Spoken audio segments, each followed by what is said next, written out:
I am Jason Roberts, a software engineer in New York. That evening, I never imagined that what I thought would be a normal company event would completely change my life. It all started when Chelsea, my wife, told me she didn't want me to attend the company Christmas party with her. "You'll be really bored, Jason," she said.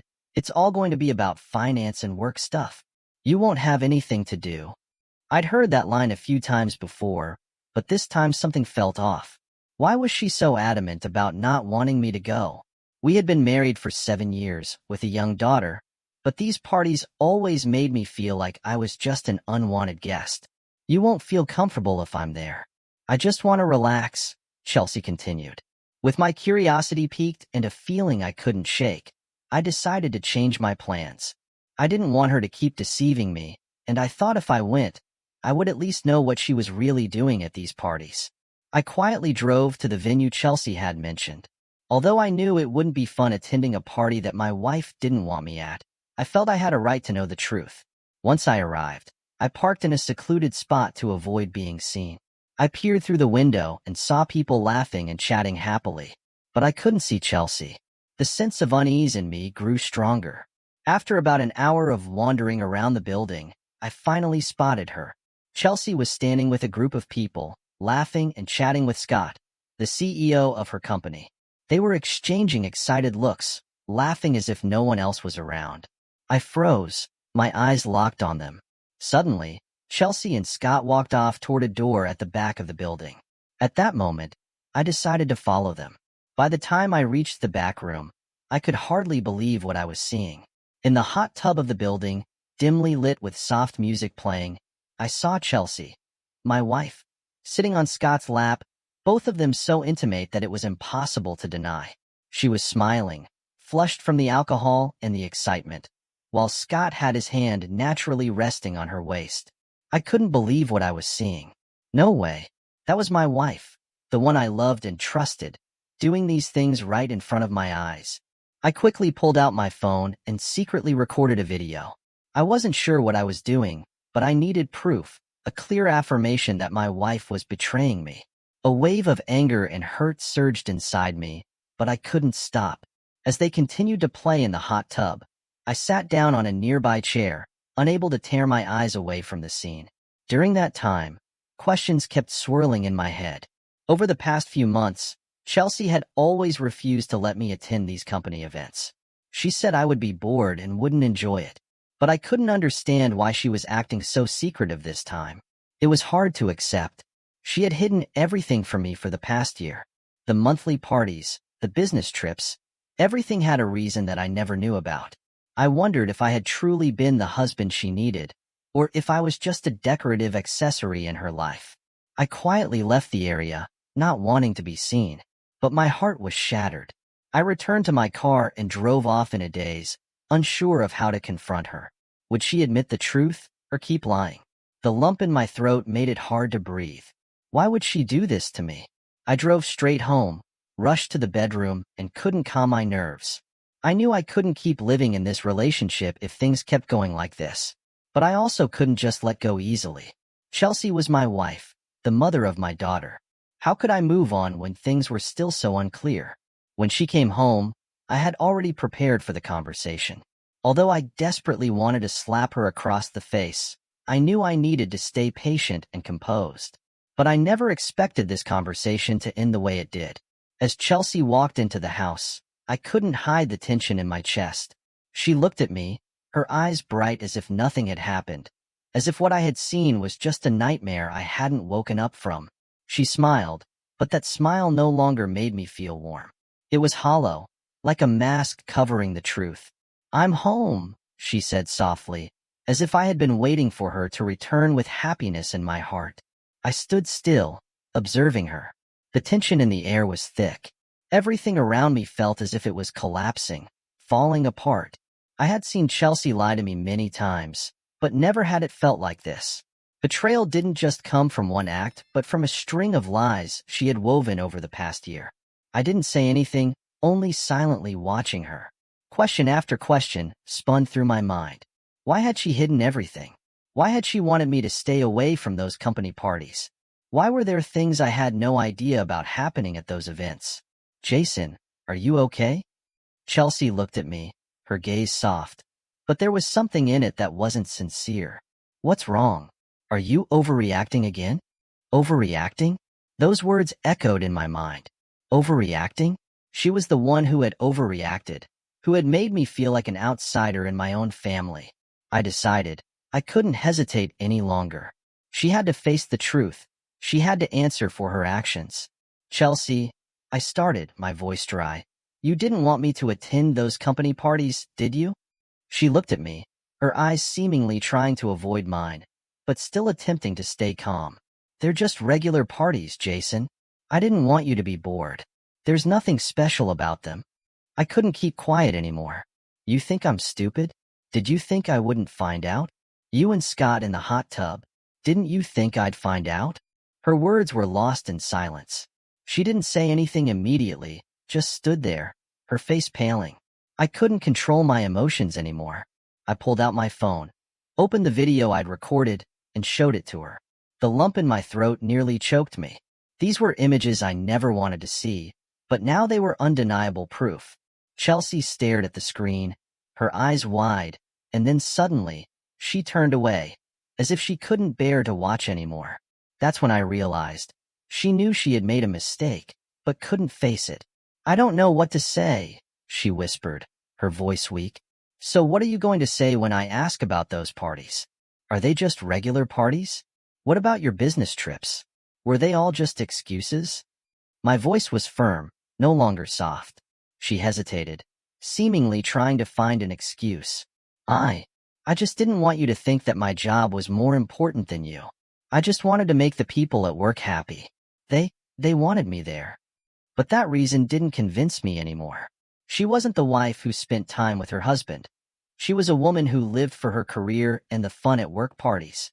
By now, I couldn't see the woman I once loved. She wasn't the Chelsea I knew anymore, but a stranger who had built a separate life that I had no idea about. Stop lying, Chelsea, I said, my voice dry. I can't live with someone like you anymore. You've changed. You're not the wife I married. Do you think I'll keep living in the shadow of your lies?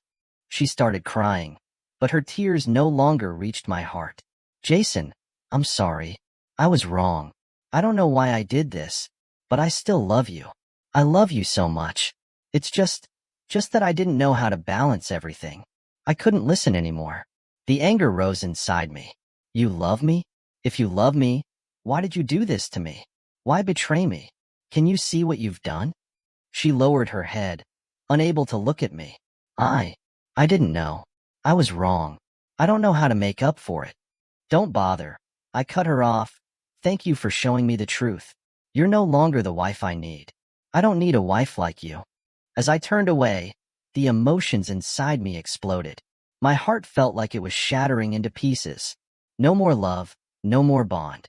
I couldn't continue living with someone who had betrayed me. She had not only broken my trust but had made me feel like I was just a shadow in my own life. I didn't know what to do next, but I knew one thing for sure.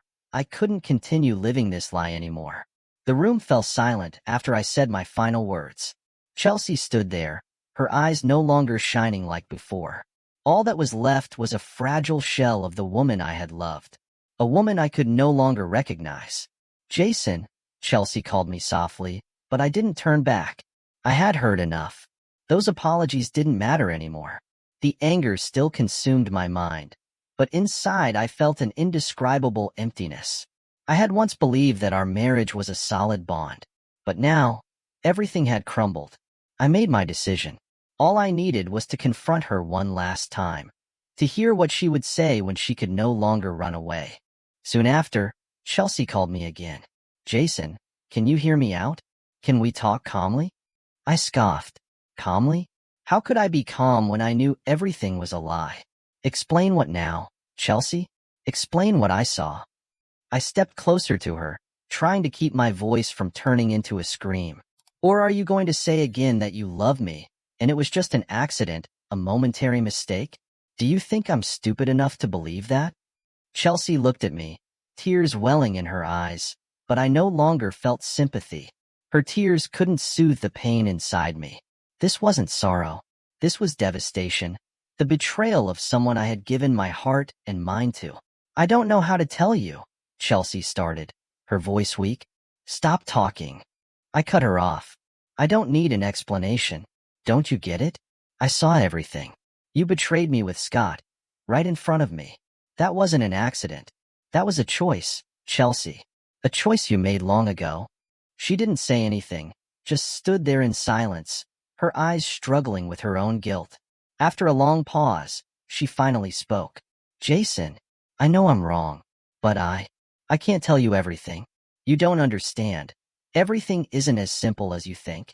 I looked at her, disgust rising in every fiber of my being. Not simple? How did you come to me? I was the husband who always trusted you, always supported you, and yet you could do this to me? Do you think I'm an idiot? Chelsea looked up at me, but there was nothing in her eyes but despair. I didn't know. I've changed. Work, those parties, everything. I felt like I needed to fit in, to be accepted.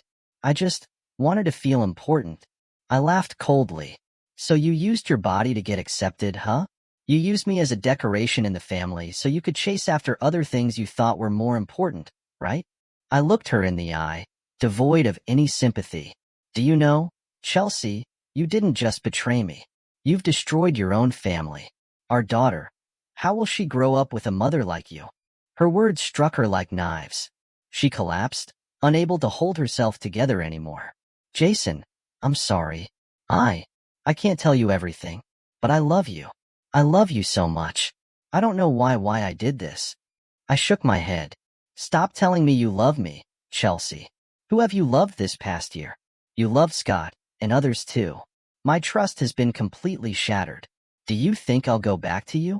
A brief silence fell. I looked at her one last time, like I wanted to engrave this image in my mind, never to forget. Thank you for everything, Chelsea. Thank you for showing me the truth. But I can't go on.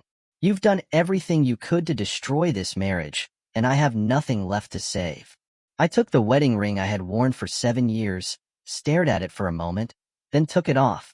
I placed it in her hand without saying another word. Chelsea looked at me, tears streaming down her face.